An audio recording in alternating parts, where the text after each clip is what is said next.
Barangay Ginebra, may first legit na center na. Hindi si Go, hindi si Adamos. Sino ito? So yan ang dapat nyong makilala.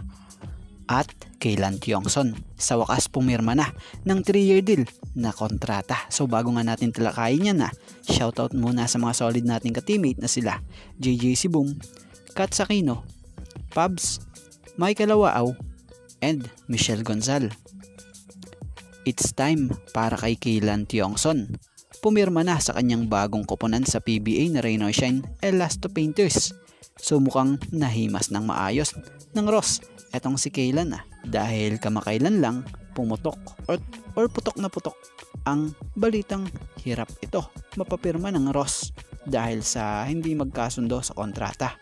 Pero ngayon ito't nagkapirmahan na at batay pa sa report, pumirma ang nasabing manlalaro ng 3-year deal contract para maglaro at magserbisyo sa team ng pintura. Matatanda ang si Kaylan Tiongson ay ang number 7 overall pick ng Rain or Shine Elasto Painters sa kakatapos lang ng PBA rookie draft. So si Kaylan Tiongson nga ang ikatlong rookie na napapirma ng Ross. Yung nauna ay itong sila Felix Lemeti na pumirma ng 3 years at si Francis Escandor na pumirma ng 1 year for Ross. At malipat naman tayo dito sa Barangay Ginebra. New center mukhang may bago ng center ang Ginebra matapos mawala si Sistand. Kung noon may Japet and Greg, tapos naging Japet and Sistand. Ngayon naman Japet na lang at itong si Japet Aguilar ang napapabalitang magiging legitimate center na ng team ng Ginebra. At possible gawing power forward si Isaac Go at ang magiging backup center ay itong si Ben Adamos.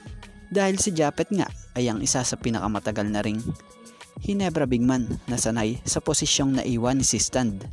Kung mapapansin nyo bago pa noon nagkaroon ng Sistand sa Ginebra, nung time nga po na injury noon si Greg Slaughter, ginawa ni Japet ang lahat para makatulong sa team at napakalaking bagay ang nagawa ni Japet as center ng koponan.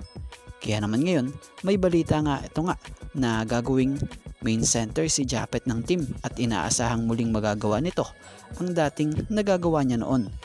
Malay natin bumalik yung prime Japet lalo pat may magagaling pang gumawa ng play sa team at mag-alley-oop like RJ Abarientos and Scottie Thompson. Baka makakita na naman tayo ng Japet Aguilar na madalas sumasalampak sa rim.